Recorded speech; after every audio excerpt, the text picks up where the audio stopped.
নবী হযরত ইউনূস আসলাম আল্লাহ রাব্বুল আলামিন নির্দেশ করলেন, তুমি ওই কওমের মানুষগুলোকে দ্বীনের দাওয়াত দাও। দাওয়াত দিতে গেলেন। নবী ইউনূস আসলামের কথা তারা গ্রহণ করল না, মানল না। হুজুরের ওপরে নানা রকমভাবে অত্যাচার, অবিচার, হুজুরের ওপর নানা রকমভাবে প্রহার শুরু করল। ইউনূস আসলাম দেশ ত্যাগ করে তিনি অন্য দেশে যাওয়ার প্রস্তুতি, প্রিপারেশন নিলেন। ইউনূস আসলাম যখন তার কওমের মানুষদের কাছ থেকে তিনি ছেড়ে দিয়ে চলে যাচ্ছেন, পথে যেতে যেতে কোথায় গেলেন? দরিয়া। দরিয়ার ওপরে কোথায় চাপলেন? নৌকা। আপনাদের জানা আছে, এও আছে। তো তিনি যে নৌকায় চেপে যখন চলে যাচ্ছেন, জি, হঠাৎ করে দেখা যায় নৌকাটা দরিয়ায় আটকে গেল। দরিয়া আর চলছে না। মাঝি বলল, এখানে কোনো অপরাধী ব্যক্তি আছে, যার অপরাধের কারণেতে আমার এই নৌকা যাচ্ছে না, আটকে গেছে। হযরত ইউনূস আসলাম শেষ সময় কিতাবের মধ্যে পাওয়া যায় যে তিনি বলেছিলেন, দেখো অপরাধী আমি, কারণ আমি আমার মালিকের অনুমতি না নিয়ে দেশ ত্যাগ করে আমি আমার কওমের মানুষদেরকে ছেড়ে দিয়ে চলে যাচ্ছি। কোন কোন বর্ণনায় পাওয়া যায় মাঝি হুজুরকে ঠেলে জমিনে পানিতে ঠেলে ফেলে দেওয়া হয়েছিল। কোন কোন বর্ণনায় পাওয়া যায় ইখতিলাফ, হুজুর নিজে ঝাঁপ দিয়েছিল। ঝাঁপ দেওয়ার পরে কি হয়েছিল? বড় মাছ এসে গিলে নিয়েছিল।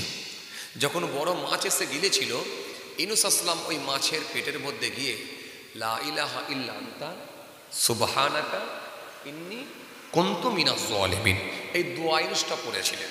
বলার পরে আমার আল্লাহ বড় খুশি হয়েছিলেন। প্রথমে যখন মাছের পেটে চলে গেলেন, অন্ধকার ঘর।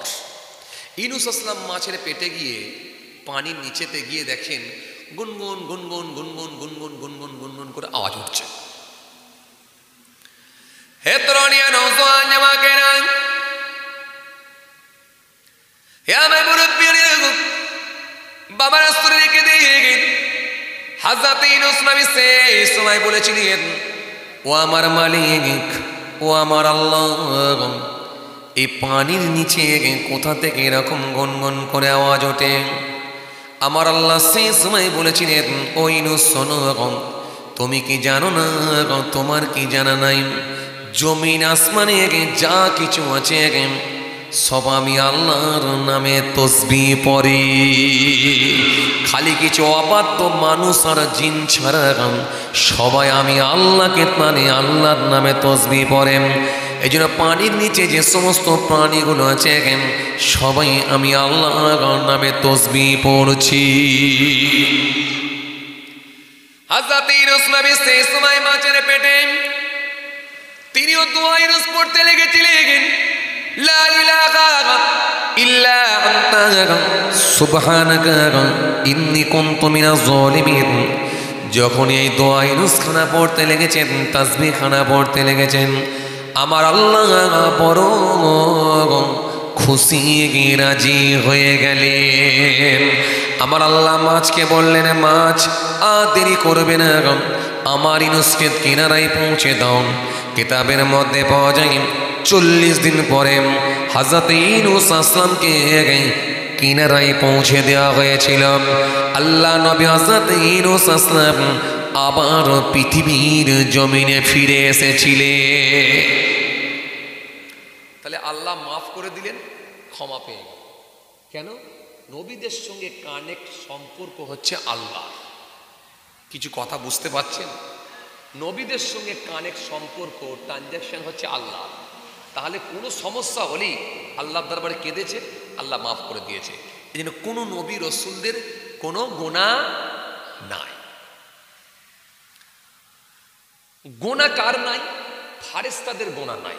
গুনাহ যে কি জিনিস তারা নিজেরাই জানে না। গুনাহ যে কি জিনিস, পাপ যে কি জিনিস, পাপটা কেমন, এটা কিন্তু তারা জানে না। কারণ তাদের মধ্যে নফস দেওয়া নাই, নফস তাদের মধ্যে ইবলিস লাগানো নাই। ফারেস্তাদের পেছনে ইবলিস শয়তান লাগানো নাই, নফস দেওয়া নাই। যার কারণেতে গুনাহ যে কি জিনিস তারা নিজেরাই জানে না। কথা কিছু বুঝছেন? কথা বুঝছেন? গোনা যে কি জিনিস এটা নিজেরাই বোঝে না। কেমন? আমি একটা মিসাল আপনাকে দিলে আরো ভালো বুঝতে পারবেন। যেমন ধরেন একটা 4 বছরের বাচ্চা কি 3 বছরের বাচ্চা, এই 3 বছরের একটা বাচ্চা শিশু পুত্র সন্তানের সামনে একটা 16 বছরের যুবতী মেয়েকে যদি বসিয়ে দেওয়া হয়, দিয়ে যদি বলা হয় এই কচি এটা তোর বউ, ও কিছু বুঝবে? কথা বলেন। ও বউ যে কি জিনিস বোঝে কিছু? ও কিছু বোঝে না। কেন? ওটা 3 বছরের শিশু, এখন সেই জায়গায় সে পৌঁছায় না। এখন সেই শিশুটা নাবালক, এই শিশু বোঝে না পাপ কোনটা আর পুণ্য কোনটা, গোনা কোনটা আর নেকি কোনটা, এটা বোঝে না। সে পাপ জিনিসটাই জানে না। এই জন্য ফারেস্তারা হচ্ছে আমার আল্লাহ এমন ভাবে তাদেরকে বানিয়েছেন যার কারণে তারা হচ্ছে পাপ মুক্ত। পাপ মুক্ত, পাপ করার জিনিস তাদের কাছে নাই। গোনা যে কি জিনিস তারা জানে না, পাপ যে কি জিনিস তারা এটা জানে না। যার কারণে ফারেস্তারা হলো পাপ মুক্ত। কিন্তু গোনা আছে কাদের? কথা কয় না। গোনা আছে কাদের? যেন মনে হচ্ছে ফারেস্তার ওপরে চলে গেলেন নাকি আপনারা, কিছু বলছেন না কেন? গোনা আছে কাদের? আমাদের। শুধু আপনাদের নয়, আমি নিজে আমার কথাও বলছি, আমারও গোনা আছে। গোনা ছাড়া মানুষ নেই। গোনা আছে কাদের? মানুষের, বান্দাদের গোনা আছে। এই গোনা আছে মানুষদের, বান্দাদের। আর এই গোনাগারদের ভেতরে ওরাই উত্তম যারা নিজেদের গোনার কথা মনে করে আল্লাহর কাছে ফিরে আসতে পেরেছে, তওবা করেছে, মাফ চেয়েছে, চোখের পানি ছেড়ে কেঁদেছে। ব্যাস, আমার আল্লাহ এই বান্দাটাকে বড় ভালোবেসে নিয়েছে। কথা কিছু বুঝতে পারছেন? তাহলে গোনা আছে আমাদের। কেন? আমাদের মধ্যে নফস দেওয়া আছে, আমাদের মধ্যে ইবলিস শয়তান লাগানো আছে। আর এই ইবলিস শয়তানের সঙ্গে যদি কেউ কম্পিটিশনে লড়াই করতে পারে, নফসের সঙ্গে লড়াই করতে পারে, যদি কেউ অন্যায় থেকে বাঁচতে পারে, অন্যায় মুক্ত, ত্রুটি মুক্ত জীবন তৈরি করতে পারে, তাহলে সেই মানুষটার সম্মান আল্লাহ এত বাড়িয়ে দেয়, সেই মানুষটার ইজ্জত সম্মান এত বৃদ্ধি পায়। নূরের তৈরি ফারেস্তাদের ঊর্ধ্বে আল্লাহ মাটির তৈরি মানুষের সম্মান আল্লাহ বাড়িয়ে দেয়। কেন? এই মানুষটা ইবলিসের সঙ্গে লড়াই করে জিতেছে, এই জন্য এই মানুষটাকে আমার আল্লাহ খুব বেশি ভালোবাসা বাড়িয়ে দেয়। এক সময় ফারেস্তারা বলল, খুব ভালো করে শোনেন, আল্লাহ আপনার বান্দারা এত অন্যায় করে কেন?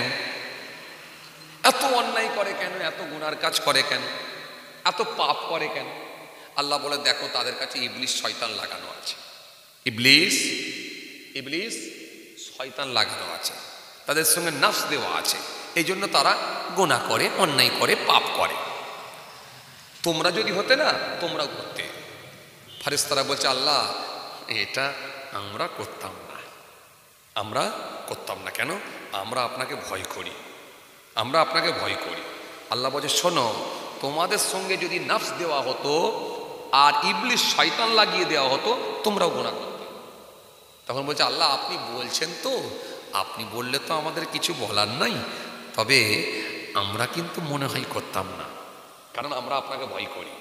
আল্লাহ বলে, তাই হয়? তাই হয়? তাই যদি হয় তাহলে এক কাজ করো, তোমাদের ভেতর থেকে 2 জন ফারেস্তাকে তোমরা নির্বাচন করো, বের করো। আমি তাদের ভেতরে নফস দেব, ইবলিস শয়তান লাগিয়ে দেবো, আর পৃথিবীর জমিনে পাঠাবো। অল্প দিনের জন্য পরীক্ষা করা যাক। কিছু কথা শুনছেন? কোরআন শরীফের মধ্যে আয়াত এসেছে, অত্তাবাউ মা তাতলুশ শায়াতিন আলা মুলকে সুলাইমান ওমা কাফারা সুলাইমান ওয়ালাকিন্নাশ শায়াতিন কাফারু ইয়াল্লিমুনা আন-নাস আস-সিহর ওমা উনজিলা আলাল মালাকাইনি বিবাবিল হারুত ওয়া মারুত। এই হারুত আর মারুত 2 জন ফারেস্তাকে তারা ঠিক করলো। কথা কিছু শুনছেন? খুব ভালো করে শোনেন। 2 জন ফারেস্তাকে তারা ঠিক করলো। আল্লাহ এই যে 2 জন ফারেস্তা আমরা বেছে নিয়েছি, এই 2টো ফারেস্তাকে আপনি ইচ্ছা করলে পাঠাতে পারেন পৃথিবীতে। আল্লাহ বলে, ঠিক তো? তোমরা গোনা করবে না তো? না আল্লাহ করবনি। ঠিক তো? গোনা করবে না তো? না আল্লাহ করব। ঠিক তো? গুনাহ করবে না তো? না, আল্লাহ করবো নি। চলো চলো, ডানা আমি আল্লাহ দিচ্ছি, এই ডানাটা নেবে, এই ডানা দিয়ে উড়ে উড়ে পৃথিবীর জমিনে সকালবেলা নেমে যাবে। খুব ভালো করে শুনবেন, কোরআন শরীফে এসছে, তাফসীর থেকে বলছি। এই ডানা দিয়ে তোমরা উড়ে উড়ে পৃথিবীর জমিনে নামবে, আর সন্ধেবেলা এই দোয়াটা করবে, আর ডানাটা আবার তোমাদের খুলে যাবে, ওই ডানা দিয়ে আবার উড়ে উড়ে আসমানে চলে আসবে। আর দিনের বেলা যখন জমিনে যখন পৌঁছে যাবে, মাটিতে যখন নামবে, আমি আল্লাহ তোমাদের মধ্যে নফস দিয়ে দেবো আর ইবলিসকে লাগিয়ে দেবো।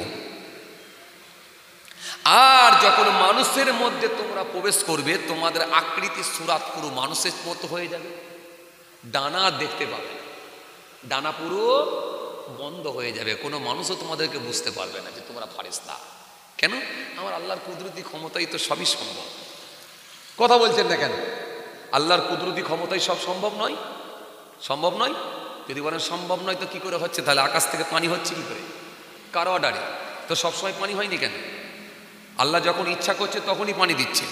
তো রাতের অন্ধকার হয়ে গেল কেন? আর তো কয়েক ঘন্টা পরে, 2-4 ঘন্টা 5 ঘন্টা পরে আবার সূর্যের লাইট বার হয়ে আবার আলো হয়ে যাবে, গোটা পৃথিবী আলোয় আলোকিত হয়ে যাবে। কার অর্ডারে? গোটা পৃথিবী কার অর্ডারে আলো হয়? কার অর্ডারে অন্ধকার হয়? কার অর্ডারে আকাশ থেকে বৃষ্টি হয়? কার অর্ডারে বজ্রপাত হয়? কার অর্ডারে ভূমিকম্প হয়? কার অর্ডারে সুনামি হয়? কার অর্ডারে আপনার কি বলে, কার অর্ডারে কি বলে ভূমিকম্প হয়? কার অর্ডারে আপনার কি বলে সাইক্লোন হয়, ঝড় হয়? আইলা ঝড়, লাইলা ঝড়, জাপানের ভূমিকম্প, জাপার বজ্রপাত, সুনামি, এগুলো কোনো কি মানুষের হুকুমে হয় নাকি? আরে কথা বলছেন না কেন? কার হুকুমে? আল্লাহর হুকুমে। সব তো আল্লাহ দিয়েছে। হ্যাঁ, আল্লাযী জাআলা লাকুমুল আরদা ফিরাশান ওয়াস সামাআ বিনাআ ওয়া আনজালা মিনাস সামাই মাআন ফাআখরাজা বিহি মিনাত তামারাতি রিজকান লাকুম ফালা তাজআলু লিল্লাহি আনদাদান ওয়া আনতুম তা'লামুন। কোনো মানুষের হুকুমে হয় না বাবাজি, কোনো মানুষের ক্ষমতা নাই, মানুষের সাধ্যের বাইরে। মানুষ যদি আটকাতো না, পারতো না, তাহলে এই সাইক্লোন আটকে দিত, দানা ঝড় আটকে দিত। কিন্তু এটা মানুষের সাধ্যের বাইরে, ক্ষমতার বাইরে। মানুষের ক্ষমতায় কোনটা কুলিয়েছে? একবার মাইকিং করে দিয়েছে, প্রশাসনের তরফ থেকে একবার মাইকিং করে দেওয়া হয়েছে, সবাই সতর্ক থাকবেন, বিরাট ঝড় আসছে, সাইক্লোন ঝড় আসছে, দানা ঝড় আসছে, সবাই সাবধানে থাকবেন। এই সতর্ক জারি করে দেয়। এবার তোমাদের কি হবে, কোথায় যাবে, তোমাদের ব্যাপার। আমরা জানিয়ে দিয়েছি, অবগত করেছি, এই মানুষ অবগত করে দেয়। কিন্তু ঝড়কে আটকে দেওয়ার ক্ষমতা কারোর, কথা বলেন না কেন, আটকে দেওয়ার ক্ষমতা কারোর নাই। আপনি ছাতা দিয়ে পানি আটকাবেন নিজের মাথায়, কিন্তু আপনি বাড়ির ভেতরে ঢুকে গিয়ে পানি আটকাবেন নিজের মাথায়, কিন্তু আকাশ থেকে পানি আটকে দিতে পারবেন না। এই ক্ষমতা আপনার কোথায়? এটা কুদরতি ক্ষমতায় হয়, আল্লাহর ক্ষমতায়। হ্যাঁ, আল্লাহর ক্ষমতায় সব সম্ভব। হে প্রাণীয় নওজোয়ান যুবকেরা,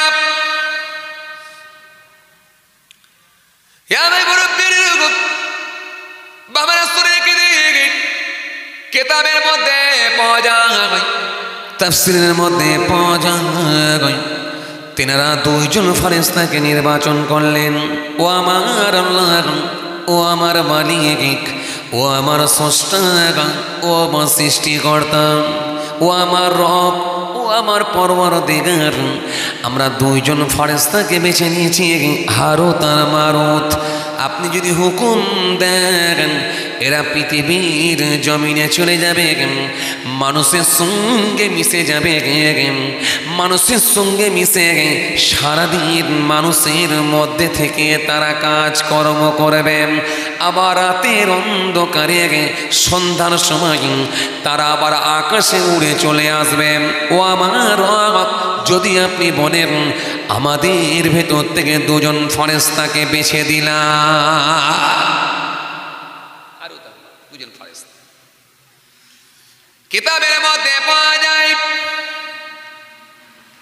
আমার আল্লাহ বললেন, ঠিক আছে ফেরেশতা, তোমরা দুজনে এবার পৃথিবীর জমিনে চলে যাও। ফারেস্তা দুইজনে পৃথিবীর জমিনে চলে এলেন। হযরতে হারুত আর মারুত দুই ফারেস্তা পৃথিবীর জমিনে চলে এলেন। তেনাদের মধ্যে আমার আল্লাহ নফস দিয়ে দিলেন, পিছনে লাগালেন শয়তানকে আল্লাহ লাগিয়ে দিলেন। মানুষের মতো নফস দেওয়া হলো, মানুষের মতো আকৃতি দেওয়া হলো, মানুষের মতো সুরাত দেওয়া হলো, মানুষের মতো চেহারা দিয়ে গিয়ে মানুষের সঙ্গে তারা মিশে গেল। সারাদিন ধরে কাজ করে, কাম করে, সারাদিন ধরে কাজ কর্ম করে গিয়ে মানুষের সঙ্গে তারা মিশে যায়। সারাদিন ধরে কাজ কাম করে মানুষের সঙ্গে তারা মিশে যায়। এইভাবে কয়েকদিন হতে লাগে। কয়েকদিন কেটে যাওয়ার পরে আমার আল্লাহ এবারে পরীক্ষা নিতে চাইলেন। আর নয়, এবারে আমি পরীক্ষা নেব। আমার আল্লাহর কুদরতি ক্ষমতায় ওই ফারেস্তা দুজনের সামনে একজন সুন্দরী রমণী, সুন্দরী মহিলাকে আমার আল্লাহর হুকুমে পাঠিয়ে দেয়া হল। ওই সুন্দরী সুন্দরী মহিলা, তার চেহারা, তার রূপেতে ওই ফারেস্তা মানুষের চেহারায় ফারেস্তা তারা দুইজন আকৃষ্ট হয়ে পড়ল, তার প্রেমেতে পড়ে গেল। তার প্রেমেতে পড়ে গিয়ে তারা দুজন আকৃষ্ট হয়ে গিয়ে তার সঙ্গে সম্পর্ক তৈরি করার চেষ্টা চালালো। কিন্তু আমার আল্লাহর হুকুম, আমার আল্লাহ দেখতে চান কেমন করে তোমরা ইবলিস থেকে বাঁচতে পারো। দেখো দেখো, আপনাদেরকে আমি কি বলেছিলাম বলেন তো? গোনা শুধু মানুষদেরই আছে, ফারেস্তাদের নেই। কেন? ফারেস্তাদের মধ্যে নাফস দেওয়া নেই। নাফস দেওয়া থাকলে, ইবলিস লাগানো থাকলে গুনাহ করবে। যখন ফারেস্তারা বলেছে আমরা গুনাহ করব না, আল্লাহ বলেন তাহলে পরীক্ষা নেব, যাও। ব্যাস, সুন্দরী মহিলা, সুন্দরী রমণী ফারেস্তা দুজন দেখতে পেল। তার রূপের কাছে তারা আকৃষ্ট হয়ে গেল। তার সঙ্গে সম্পর্ক তৈরি করার জন্য তারা তাদের প্রেমেতে হাবুডুবু খেতে লাগলো। হঠাৎ করে দেখা যায় তাফসীরের মধ্যে এসেছে, কিতাবের মধ্যে পাওয়া যায়, তার সঙ্গে সম্পর্ক তৈরি করার জন্য তারা মনস্থির করলাম। ওই রূপসী নারী, সুন্দরী মহিলা, তার কাছে গিয়ে যখন তারা পৌঁছে গেল, ও সুন্দরী মহিলা, ও সুন্দরী নারী, তুমি আমাদের সঙ্গে একটু সম্পর্ক তৈরি করো, তোমার প্রেমেতে আমরা হাবুডুবু খাচ্ছি। ওই সুন্দরী রমণী আল্লাহ তরফ থেকে পাঠানো হয়েছিল। সুন্দরী রমণী তিনি জানতেন এরা সাধারণ কোনো মানুষ নয়, এনারা দুজন হলেন আল্লাহর মালাইকা ফারেস্তা। আরো জোরে বলেন, আরো জোরে বলেন।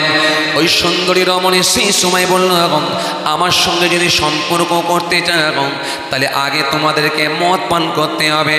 বলে হ্যাঁ, মদ পান করব। আর দুজনই মদ পান করে ফেললাম। ওই সুন্দরী রমণী সেই সময় বলল, যদি আমার সঙ্গে সম্পর্ক তৈরি করতে চাও তাহলে তোমরা যে দোয়াটা পড়ে আকাশে ওড়ো, সেই দোয়াটা আমাকে শিখিয়ে দিতে হবে। তারা দুইজনা বলল, হ্যাঁ তোমাকে দোয়া শেখাবো। দুইজনা তাকে দোয়াটাও শিখিয়ে দিলাম। দোয়াটা শিখিয়ে দেওয়ার পরে সুন্দরী রমণী বলল, আর তোমার কাছে আমি যাব না। দৌড়াতে শুরু করলাম। যখনই দৌড়াতে শুরু করলো, তখন ওই মানুষের চেহারায় দুই ফারেস্তা, হারুত আর মারুত দুই ফারেস্তা, তারাও দৌড়াতে শুরু করলাম। যখনই দৌড়াতে শুরু করলাম, সুন্দরী মহিলা সে আকাশে উড়ানো দোয়াখানা পড়তে লাগলেন। পরে বললেন, মালিক, ও আমার রব, ও আমার আল্লাহ, আপনি আমার এই দুজন পুরুষের হাত থেকে আমাকে ইজ্জত হেফাজত করেন, আমার সম্মানকে আপনি রক্ষা করেন। আল্লাহ, আমি এই দোয়া পড়ছি, এই দোয়া পড়ার বদৌলতে আল্লাহ আপনি আমাকে আকাশে তুলে নেন। বলার সঙ্গে সঙ্গে যখনই ওই দোয়াটা পড়েছেন, আমার আল্লাহর কুদরতি ক্ষমতায় ওই মহিলাখানা ওই দোয়াখানা পড়ে আকাশে উড়ে চলে গেল। যেই আকাশে উড়ে চলে গেল, তখন ফারেস্তা দুইজন ঘোর ফিরে গেল। আমরা তো ফেরেশতা, আমরা তো মানুষ নয়, কিন্তু আমরা কেন এত বড় পাপ করার জন্য রেডি হয়েছিলাম? কেন আমরা মদ পান করলাম, সারাপ পান করলাম? হাই আমাদের কি হলো? এবারে ওই দোয়াটা পরে আসমানে উড়বে, ওই দোয়াটা আস্তে আস্তে দুইজনাই ভুলে গেল এবং দুজনার আর কারোরই মনে পড়ল না, দোয়াও পড়তে পারল না, ডানাও আর বেরোলো না, আকাশে আর তারা উড়তে পারল না। কান্না শুরু করল, কান্নাই ভেঙে পড়ল, এত কান্না, এত কান্না, এত কান্না, এত কান্না, এত কান্না, কান্না আর বন্ধ না। কিছু বুঝতে পারছেন কথা? এই কথা কিছু বুঝতে পারছেন? আল্লাহ বললেন ফেরেশতারা, আসমানে যে ফেরেশতারা আছে, আল্লাহ ফেরেশতারা দেখো কি হচ্ছে, দেখো কি হচ্ছে। তোমরা মানুষদেরকে নিয়ে, আমার বান্দাদেরকে নিয়ে তোমরা উপহাস করতে, বলতে এত গুনাহ করে কেন, এরা খুন করে কেন, এরা মারামারি করে কেন, এরা নারী নির্যাতন করে কেন, এরা পরচর্চা করে কেন, এরা মানুষ হত্যা কেন করে, এরা গীবত করে কেন, এরা জমির আল কেটে কেটে কেন বাড়িয়ে নেয়, এরা বন্ধন করে কেন, এরা মহিলা সমিতি করে কেন? তোমরা বারবার বলেছিলে, আমি বলেছিলাম এদের কাছে নফস দেওয়া আছে, এদের কাছে শয়তান দেওয়া আছে, তাই এরা অন্যায় করে। আর আমি আল্লাহ চ্যালেঞ্জ করেছি, যে বান্দাটা শয়তান নফস দেওয়ার পরেও, তার শয়তান লাগিয়ে দেওয়ার পরেও সে নফস শয়তান থেকে যদি দূরে সরে এসে আমি আল্লাহর কাছে একবার মাফ চাই, আমি আল্লাহ বলছি ইন্নাল্লাহা ইউহিব্বুত তাওয়াবিন ইউহিব্বুল মুতাতাহহিরিন। আমি আল্লাহ বলি ওই তওবাকারীকে ভালোবাসি, আর পবিত্রতা অর্জনকারীদেরকে আমি আল্লাহ পছন্দ করি। আমি আল্লাহ তার জীবনের জিন্দেগির গুনাহগুলোকে মাফ করে দিতে পারি। ফেরেশতারা দেখো, তোমাদের ভাই তোমাদের সঙ্গে ছিল দুইজন ফেরেশতা, তোমরা তাদেরকে নির্বাচন করে পাঠিয়েছো, ভালো মনে করে পাঠিয়েছো, দেখো তার আজকে কি অবস্থা হচ্ছে। দেখো আসমানে যাওয়ার দোয়াটা তারা, কথা বলছেন না কেন? আসমানে যাওয়ার দোয়াটা তারা ভুলে যায়নি, আল্লাহ ভুলিয়ে দিয়েছে। আর মনে নাই কেন? সে অন্যায় কাজ করেছে, সারাপ্পান করেছে, আর মহিলার সঙ্গে শারীরিক সম্পর্ক করতে চেয়েছিল। আল্লাহ নারাজ হয়ে গিয়ে ওই জাবানের দোয়াকে আল্লাহ ভুলিয়ে দিয়েছে, ভুলে গেছে, ভুলিয়ে দেওয়া হয়েছে। কাঁদতে শুরু করলো দুই ফেরেশতা। আমার আল্লাহ পাক জানালেন, ও ফেরেশতা, কোনো মাপ নাই, কোনো মাপ নাই, কোনো আপোষ নাই, কোনো কম্প্রোমাইজ নাই, কোনো মাপ নাই। কেন? তোমরা যদি না জেনে অন্যায় করতে তাহলে আমি মাফ করতাম। যেমন আমার মানব বান্দারা না জেনে অন্যায় করে, তারা তো আমাকে দেখে না, তারা আমার জান্নাত দেখে না, তারা আমার জাহান্নাম দেখে না। না জেনে তারা অন্যায় করে, শয়তানের পাল্লায় পড়ে নফস দেওয়া আছে বলে অন্যায় করে। এই জন্য তারা মাফ চাইলে ক্ষমা পাবে। কিন্তু তোমরা জান্নাত দেখেছো, জাহান্নাম দেখেছো, আমার শাস্তি দেখেছো, তোমরা আমি আল্লাহকে দেখেছ, এরপরে কেন অন্যায় হলো?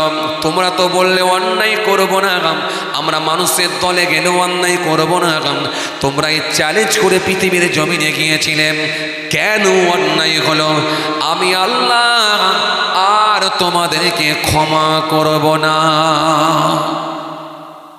এই জন্য আমার আল্লাহর আইন খুব কড়া, আমার আল্লাহর আইন খুব কড়া, আমার আল্লাহর হুকুম কিন্তু খুব কড়া।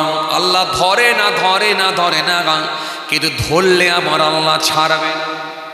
ফেরাউনকে ধরে না, ধরে না, কিন্তু ধরেছে আমার আল্লাহ ছাড়ে না। নমরুদকে ধরে না, ধরে না, ধরে না, ধরেছে আমার আল্লাহ ছাড়ে না। কারককে ধরে না, ধরে না, ধরেছে আমার আল্লাহ ছাড়ে না। এমনকি নবী আম্বিয়া সালামদেরকেও কাঁদতে হয়েছিল। একটু আগে আমি বললাম, ও বাবাজি, একটু আগে আমি বললাম হযরতে আদম আসলামকে কাঁদতে হয়েছিল 350 বছর, কম বেশি 300 বছর ইখতিলাফ, 300 থেকে 350 বছর কাঁদতে হলো। হযরতে ইউনূস আসলামকে আমার আল্লাহ পাক মাছের পেটে পাঠালেন, মাছের পেটে যেতে হলো। নবী আম্বিয়া সালামদেরকেও কাঁদতে হয়েছিল। হযরতে দাউদ আসলামকেও কাঁদতে হয়েছিল, আমার আল্লাহ ছাড়ে না। এমনকি স্বয়ং রাসূলুল্লাহর কাছ থেকে আমার আল্লাহ ওহী তুলে নিয়েছিলেন। আপনাদের জানা আছে ইহুদিরা একবারও কোশ্চেন করেছিল, বলো ও মুহাম্মদ আসলাম এটা কি হবে বলো। আল্লাহ নবী বলেছিলেন আগামীকাল আমি বলে দেব। এই ইনশাআল্লাহ আল্লাহ যদি বলেন এটা বলতে ভুলে গিয়ে আগামীকাল বলে দেব এটা বলেছিল বলে আমার আল্লাহ পাক ওহী বন্ধ করে দিয়েছিলেন। আমার আল্লাহ সেখানেও কিন্তু ছাড়েন না। সুতরাং তাহলে আল্লাহর আইনটা কিন্তু বড় কঠিন আইন, কড়া আইন, এটা আপনাকে মাথায় রাখতে হবে। কিছু কথা বুঝতে পারছেন? আরে কথা কিছু বুঝতে পারছেন? যে রাসূলুল্লাহকে স্বয়ং রাসূলুল্লাহ কি আল্লাহ সব থেকে বেশি ভালোবাসেন? সব থেকে বেশি ভালোবাসেন কাকে? রাসূলুল্লাহ সাল্লাল্লাহু আলাইহি ওয়াসাল্লাম। কোরআন স্পষ্ট ঘোষণা দিয়েছে, ইয়া আইয়ুহান নাস, কোরআন স্পষ্ট ঘোষণা দিচ্ছে কি, ইয়া আইয়ুহাল্লাযীনা আমানু ইসতাজিবু লিল্লাহ ওয়া লিরাসূল ইযা দাআকুম, ইয়া আইয়ুহাল্লাযীনা আমানু লা তারফাউ আসওয়াতাকুম ফাওকা সাওতিন নবী মা আতাকুমুর রাসূল ফাখুযুহু ওয়া মা নাহাকুম আনহু ফান্তাহু।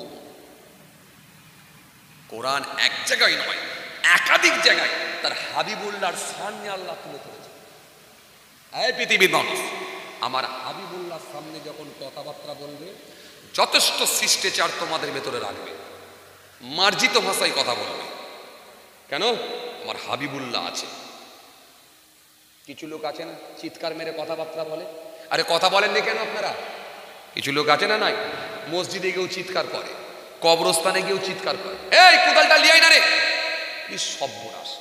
কোদালটা লিয়াই না রে বললেই হয়, যেন এমন চিল্লাচ্ছে যেন মনে হচ্ছে কবরস্থানেই মারপিট করে বলবে, যেন মনে হচ্ছে ওর জন্য আর একটা কবর খুলতে হবে। একটা কবর তো খোলা হয়েছে, এখানেই মারপিট করে মনে হয় আর একটা কবর খুলতে হবে। এমন চিৎকার করে না কিছু লোক? আরে কথা বলে না। কবরস্থানে চিৎকার করে না কিছু লোক? চিৎকার করে। মসজিদে গিয়ে চিৎকার করে। জি, এমন কি যখন দেখবেন যে কোনো মাইয়াতকে গোসল দিতে যায় সেখানেও চিৎকার করে। না না না, এগুলো যথেষ্ট আমাদের মধ্যে শিষ্টাচার রাখা দরকার, আদব রাখা দরকার। এটা মসজিদ, এটা গোরস্থান, এটা কবরস্থান, এটা মাইয়াত। যেখানে সেখানে চিৎকার মেরে বাজার বসিয়ে দেবো, হাট বসিয়ে দেবো, সব জায়গায় গরুর হাট নয়, এটা মনে রাখতে হবে আমাদের। কিছু কথা বুঝতে পারছেন বাবাজি? এই বুঝে যাচ্ছে? জি ভাইরামার, তো কোন কথা বলছিলাম? জি, তো রাসূলুল্লাহ সাল্লাল্লাহু আলাইহি ওয়াসাল্লামের সামনে কথা বললে আল্লাহ বলছে যথেষ্ট আদব রাখো, মার্জিত ভাষায় কথা বলো। আর নবী যখন ডাকবে তোমার কানে যদি পৌঁছায়, যে কোনো হালতে থাকো, যে কোনো অবস্থায় থাকো, নবীর ডাকের উত্তর দাও। জোরে বলবেন না সুবহানাল্লাহ? তাহলে তার হাবিবুল্লাহ সম্পর্কে আল্লাহ কত আয়াত দিয়েছেন, খালি আয়াত দিয়েছেন, কত আয়াত দিয়েছেন, আপনি অবাক হয়ে যাবেন। নবী আগুনের ইশারা দিয়েছে, আকাশের চাঁদ দ্বিখণ্ডিত হয়েছে। নবী জাবানের দোয়া করেছে, ডোবা সূর্য উদিত হয়েছে। নবী জাবানের দোয়া করেছে, আগুনের মাথা দিয়ে ঝর্ণার ন্যায় পানি হয়েছে। ওই পানি নিয়ে সাহাবায়ে কেরামেরা ওযু করে নামাজ আদায় করেছে। জোরে বলতে পারেন না? আরো জোরে হয় না? নবীর মুজিজা বলে শেষ করা যাবে না। তো সেই রাসূলুল্লাহ সাল্লাল্লাহু আলাইহি সাল্লামকে কেন আল্লাহ ভুলিয়ে দিলেন না? এটা উম্মতদেরকে শিক্ষা দেওয়ার জন্য, আমাদেরকে। এই বান্দারা দেখো, আমার হাবিবকেও কিন্তু আমি আল্লাহ ছাড়ি না। কেন? ওহী বন্ধ করে দিয়েছি। কাফেররা জিজ্ঞাসা করলো, বলো তো মুহাম্মদ সাল্লাল্লাহু আলাইহি ওয়াসাল্লাম এটা কি হবে? আল্লাহ নবী তো ওহী ছাড়া কোনো কথা বলতেন না। বলতেন? এই কথা বলে বলতেন? আল্লাহ নবী মন করা কোনো কথা কোনোদিন বলেছেন? যেটা আল্লাহ জানান সেটাই বলতেন। জি, আমার নবী ওহী ছাড়া কোনো কথা বলেনি। তো রাসূলুল্লাহ সাল্লাল্লাহু আলাইহি ওয়াসাল্লামকে কি হলো? আল্লাহ নবী খালি বলে দিলেন আগামীকাল বলবো। মানে এই যে ইনশাআল্লাহ বলবো আগামীকাল, এই আল্লাহ যদি বলান ইনশাআল্লাহ, মানে আল্লাহ যদি বলান আগামীকাল বলবো, এই ইনশাআল্লাহ বলতে ভুলে গেলেন, আল্লাহ অনুবন্ধ করে দিলেন। আমি আপনাকে কি বোঝাতে চাইছি, বুঝতে পারছেন? তাহলে আইন কত কড়া, বুঝতে পারছেন তো? যেমন নবী আম্বিয়া সালামদেরকে আল্লাহ ভালোবাসতেন, তেন তিনাদেরকে কিন্তু খুব আমার আল্লাহ আইন তাদের জন্য কিন্তু খুব কড়া রেখেছেন। আল্লাহু আকবার। তাহলে আপনি আমি যদি মনে করি যা খুশি তাই করব, আর বুড়ো বয়সে নামাজ পড়ে জান্নাতে ঢুকবো, তাহলে কিন্তু খুব চাপ, খুব চাপ। আর দয়া করে আল্লাহ যদি কাউকে মাফ করে দেয় তো আলহামদুলিল্লাহ বেঁচে গেলাম। আর যদি বলেন ধরবো, তাহলে কথা বলে, যদি বলেন ধরবো তাহলে কিছু কথা বুঝতে পারছেন? আল্লাহকে না বলে চলে যাওয়ার জন্য ইউনূস আসলামকে মাছের পেটে যেতে হলো 40 দিন। আল্লাহ বললেন আদম জান্নাতে সব কিছু ব্যবহার করবে, খালি ওই গাছের নিচে গিয়ে ওই ফলটা খাবে না। আদম আসলাম খাওয়ার জন্য 350 বছর, কোন বর্ণনায় 300 বছর, ইখতিলাফ, এই 350 বছর কাঁদতে হলো একটা ফল খাওয়ার জন্য। আইন খুব সহজ মনে হচ্ছে? আরে কথা বলে না তো, আইন খুব সহজ না। ফারিস্তাদেরকে বললেন না না আমি ছাড়বো না। বাপরে বাপ, আল্লাহ আমাদের হেফাজত করেন, আল্লাহ আল্লাহ আমাদেরকে ক্ষমা করে দেন। আল্লাহ যদি বলে ধরবো শেষ, শেষ। যদি কাউকে বলে ধরবো শেষ, কোন রাস্তা, সে সাধারণ মানুষ হোক, হাজি সাহেব হোক, মলি সাহেব হোক, হাফেজ সাহেব হোক, হুজুর সাহেব হোক, পীর সাহেব হোক, যে সাহেবই হোক না কেন, যদি বলে ধরবো শেষ। ফারিস্তা দুইজনা এত কাঁদছে, আল্লাহ বলেন না আমি কোনো কথা শুনবো না। এই মনে আছে আপনাদের সেই ফারিস্তা, পূর্বে ফিরে গেলাম, হারুত আর মারুত, দুই ফারিস্তা মনে আছে যারা গুনাহ করেছিল, মনে আছে আপনাদের? এই মনে আছে? দুইজনা এত কাঁদছে কেন? তারা তো নিজের চামড়ার চোখে দেখেছে আল্লাহর আযাব গজবও দেখেছে। আমরা তো আযাব গজব দেখিনি, তাই তো কাঁদতে পারিনি। তারা চোখে দেখে এসেছে, এবার সব মনে পড়ছে, কাঁদছে, এত কাঁদছে, কান্নার বন্ধ না। আল্লাহ বলছেন না না আমি ক্ষমা করব, ক্ষমা করব না, মাফ করব না। কেন? তোমরা নিজেরা বলেছিলে গুনাহ করব না। দুই ফেরেশতা কাঁদতে লেগে গেল। দুই ফেরেশতা এত কান্না কাঁদে, দুই ফেরেশতা এত কান্না কাঁদে, এত কান্না কাঁদে, চোখের পানি জমিনের উপরে ভিজে গিয়ে জমিনটা ভিজে যায়। আমার আল্লাহ বললেন ফেরেশতা না না তোমাদেরকে আমি ছাড়বো না, ক্ষমা আমি করব না, মাপ আমি করব না, নিশ্চয় তোমাদেরকে আমার আযাব ভোগ করতে হবে।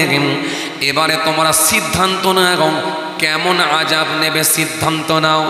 এখন থেকে কিয়ামত পর্যন্ত, এখন থেকে কিয়ামত পর্যন্ত বলো বলো বলো বলো কুত বলো বলো শাস্তি নিতে হবে। যাও ইয়ামান দেশে একটা কূপ আছে, কুয়া আছে, ওই কুয়াতে তোমাদেরকে আমি আল্লাহ বলছি শোনো শোনো শোনো, এখন থেকে নিয়ে কিয়ামত পর্যন্ত শাস্তি নেবে না। আখিরাতের আখিরাতের আখিরাতের 1 মাসের শাস্তি নেবে। তোমরা একবার দুনিয়ার শাস্তি যদি নাও এখন থেকে, দুনিয়ার শাস্তি যদি নাও এখন থেকে কিয়ামত পর্যন্ত, আর আখিরাতের শাস্তি নিলে ক মাস? 1 মাস, মাত্র 1 মাস। কি করবো বল? ফারিস্তা দুইজনা বলতে লেগেছে আল্লাহ এখন থেকে কিয়ামত পর্যন্ত শাস্তি নেব, কিন্তু আখিরাতের 1 মাস শাস্তি আমরা নিতে পারবো না। আখিরাতের 1 মাস শাস্তি নিতে পারবো না। কেন? আখিরাত যে কি জিনিস সেটা আমরা নিজেরা চোখে দেখে এসেছি। আখিরাতের যে কি ভয়ঙ্কর শাস্তি ও আমার আল্লাহ, সেটা আমরা ফারিস্তারা দেখেছি, মানুষগুলো দেখে না। সুতরাং আখিরাতের শাস্তি নিতে পারবো না, এখন থেকে কিয়ামত পর্যন্ত শাস্তি নেব। আমার আল্লাহ বললেন, ফেরেশতারা শোনো, এখন থেকে যদি কিয়ামত পর্যন্ত শাস্তি না দাও, তাহলে এখন থেকে কিয়ামত পর্যন্ত শাস্তি ভোগ করতে হবে। খুব ভালো করে সিদ্ধান্ত নাও। আর আখিরাতের যদি 1 মাস যদি না নিতে পারো, কমিয়ে দিলাম 15 দিন তোমাদেরকে আমি দেবো শাস্তি। বলো 15 দিনের শাস্তি নেবে না এখন থেকে কিয়ামত পর্যন্ত নেবে? ফেরেশতা দুইজনা বলতে লাগলো, আল্লাহ, আখিরাত যে কি জিনিস আমরা জানি, আখিরাতের যে কি ভয়ঙ্কর শাস্তি আছে সেটা আমরা জানি। ও আমার আল্লাহ, আখিরাতের 15 দিনের শাস্তি নিতে পারবো না, বরং এখন থেকে নিয়ে কিয়ামত পর্যন্ত শাস্তি নেব। কিছু কথা বুঝতে পারছেন? খুব ভালো করে বোঝার চেষ্টা করেন, গায়ের লোম দাঁড়িয়ে যাবে। আমরা কি মনে করি বলেন তো? আমরা হলে কি বলতাম? মাত্র 15 দিন তো বলিয়ে দেবো, কোনো ব্যাপার নেই। 15 দিন কেন? যাও তুমি না 2 মাস দেবে না, না চলো 2 মাস দিয়ে নাও। আখিরাত তো দেখুনি বাবাজি, জাহান্নাম তো দেখুনি বাবাজি, আগুন তো দেখুনি, কবরের শাস্তি তো দেখুনি, জাহান্নামের শাস্তি তো দেখুনি। এই 2 মাস লোবো বলে ইন্টারেস্ট আমাদের বেড়ে যায়। 2 মাস লোবো, আমাদের আগ্রহ বেড়ে যায়, ইন্টারেস্ট বেড়ে যায়, 2 মাস নিয়ে দেবো। কিন্তু ফেরেশতা নিজে চোখে দেখে এসেছে আখিরাতে শাস্তি নিতে পারবো নি। আল্লাহ আল্লাহ ক্ষমা করেন, এখন থেকে কিয়ামত পর্যন্ত লোক। আল্লাহ বলে, ও ফেরেশতা ভালো করে সিদ্ধান্ত নাও, এখন থেকে কিয়ামত পর্যন্ত শাস্তি, না হলে 15 দিনের শাস্তি। আল্লাহ 15 দিন পারবো না। আমার আল্লাহ সেই সময় বললেন, ফেরেশতা কমিয়ে দিলাম, 1 সপ্তাহের শাস্তি নাও আখিরাতের, মাত্র 1 সপ্তাহ আখিরাতের শাস্তি পাবে, তারপরে মাপ পেয়ে যাবে। বলো 1 সপ্তাহ আখিরাতের শাস্তি নেবে না এখন থেকে নিয়ে কিয়ামত পর্যন্ত নেবে? ফেরেশতা দুজনা বলতে লাগলো, আল্লাহ, এখন থেকে নিয়ে কিয়ামত পর্যন্ত শাস্তি নিতে রাজি, কিন্তু 1 সপ্তাহের শাস্তি নিতে রাজি নয়। ও বান্দা, কিছু বুঝতে পারছেন? তার মানে কত ভয়ানক শাস্তি আছে, কত ভয়ঙ্কর শাস্তি আছে। যে দাঁড়িয়ে মুছছে তো মুতেই যাচ্ছে, তার একবারও বোধগম্য হলো না যে আমার বসে পেচ্ছাপ করে পানি নেওয়া দরকার। যে লোকটা সুদ খাচ্ছে তো খেয়েই যাচ্ছে, সে একবারও ভাবলো না, তার বিবেক তাকে একবারও ভাবালো না যে অন্তত এবারে হালাল টাকা খাদ্য, হালাল ইনকাম করে হালাল খাদ্য খাওয়া, হালাল ভক্ষণ করা দরকার। কতদিন আর সুদ খেয়ে চলবে? কোন মুহূর্তে জান চলে যাবে, জীবন চলে যাবে, নিঃশ্বাস বন্ধ হবে, আমি আল্লাহর দরবারে কি মুখ দেখাবো? একবারও ভাবলো না। সুদখোর বাড়ছে, ঘুষখোর বাড়ছে, পকেটমার বাড়ছে, চিটিংবাজ বাড়ছে, মেরে নেওয়া বাড়ছে, কেড়ে নেওয়া বাড়ছে, হিংসা বাড়ছে, গীবত বাড়ছে, পরচর্চা বাড়ছে। কিন্তু আখিরাতের শাস্তি দেখেছিল বলে ফেরেশতা দুজনা বলছে 1 সপ্তাহ শাস্তি পারবো না আল্লাহ, এখন থেকে নিয়ে কিয়ামত পর্যন্ত লোক। যেহেতু আল্লাহ বলে দিয়েছেন শাস্তি তোমাদেরকে নিতেই হবে, এবার সিদ্ধান্ত নাও আখিরাতের নেবে না দুনিয়ার নেবে। দুনিয়ার নিলে এখন থেকে নিয়ে কিয়ামত পর্যন্ত, আর আখিরাতের নিলে মাত্র 1 সপ্তাহ। ফেরেশতা দুইজনা বলতে লেগেছে, আল্লাহ 1 সপ্তাহ শাস্তি নিতে পারবো না। ও আবার আল্লাহ, আপনি এখন থেকে নিয়ে যদি কিয়ামত পর্যন্ত শাস্তি দেন, আমরা ফেরেশতা দুইজনা শাস্তি ভোগ করব, কিন্তু 1 সপ্তাহ শাস্তি নিতে পারবো না। আল্লাহ বললেন, যদি 1 সপ্তাহ শাস্তি না নিতে পারো, তাহলে অন্তত 3 দিনের শাস্তি তোমরা নাও। 3 দিন মাত্র নেবে, 3 দিন। ফেরেশতা দুইজনা বলল, আল্লাহ 3 দিনের শাস্তিও নিতে পারবো না। আল্লাহ বলেন, 3 দিনের যদি না পারো, অন্তত 1 দিনের নাও। কিছু কথা শুনছেন আপনারা? ফেরেশতা দুইজনা বলল, আল্লাহ 1 দিন আরও পারবো না, 24 ঘন্টাও শাস্তি নিতে পারবো না। আল্লাহ 24 ঘন্টা শাস্তি নিতে পারবো না। আখিরাতের এত ভয়ঙ্কর শাস্তি সহ্য করতে পারবো না। আল্লাহ আল্লাহ আপনি আমাদেরকে মাফ করেন, আর পৃথিবীর শাস্তি আমাদের জন্য ঠিক করেন। আল্লাহ বলে, ফেরেশতা যদি 24 ঘন্টা না পারো, তাহলে অন্তত 12 ঘন্টার শাস্তি নেবে কি ঠিক করো। আখিরাতের শাস্তি 12 ঘন্টা দেবো, আর এখন থেকে নিয়ে কিয়ামত পর্যন্ত দেবো, কোন শাস্তি তোমরা নেবে একবার ঠিক করো। ফেরেশতা দুইজনা বলল, আল্লাহ 12 ঘন্টা শাস্তি নিতে পারবো না, বরং এখন থেকে নিয়ে কিয়ামত পর্যন্ত শাস্তি নিতে পারবো, কিন্তু 12 ঘন্টার শাস্তি আমরা সহ্য করতে পারবো না। আল্লাহ বলে ফেরেশতারে 12 ঘন্টা যদি না পারো, 6 ঘন্টা শাস্তি লাও, মাত্র 6 ঘন্টা শাস্তি দেবো আখিরাতে। আল্লাহ 6 ঘন্টার শাস্তিও সহ্য করতে পারবো না, 6 ঘন্টার শাস্তিও আমরা সয়ে নিতে পারবো না। আল্লাহ এখন থেকে নিয়ে কিয়ামত পর্যন্ত শাস্তি নিতে পারবো, কিন্তু 6 ঘন্টার শাস্তি আমরা নিতে পারবো না। আল্লাহ বলেন 6 ঘন্টা যদি না পারো, অন্তত 1 ঘন্টা লাগাও, 1 ঘন্টা তোমাদেরকে শাস্তি দিয়ে ছাড়বো আখিরাতে, শাস্তি দিয়ে মাফ করে দেব। আর না হলে দুনিয়ার শাস্তি নিলে তোমাদেরকে এখন থেকে নিয়ে কিয়ামত পর্যন্ত শাস্তি নিতে হবে। ফেরেশতা দুইজনা বলে, আল্লাহ আখিরাতের 1 ঘন্টার শাস্তি আমরা সহ্য করতে পারবো না। ও আমার আল্লাহ, আখিরাতের 1 ঘন্টার শাস্তিও সহ্য করতে আমরা পারবো না, বরং আপনি যদি আমাদেরকে শাস্তি দেন, এখন থেকে নিয়ে কিয়ামত পর্যন্ত শাস্তি দিয়ে দেন। যখন তারা আখিরাতে শাস্তি নিতে রাজি হলো না, আমার আল্লাহ আকাশ থেকে ফেরেশতাদেরকে পাঠালেন, ও ফেরেশতারা যাও, এদের দুজনকে টেনে নিয়ে যাও, ইয়ামান দেশে একটা কূপ আছে, কুয়া আছে, ওই কুয়াতে নিয়ে গিয়ে এদের দুজনকে ঝুলিয়ে দাও।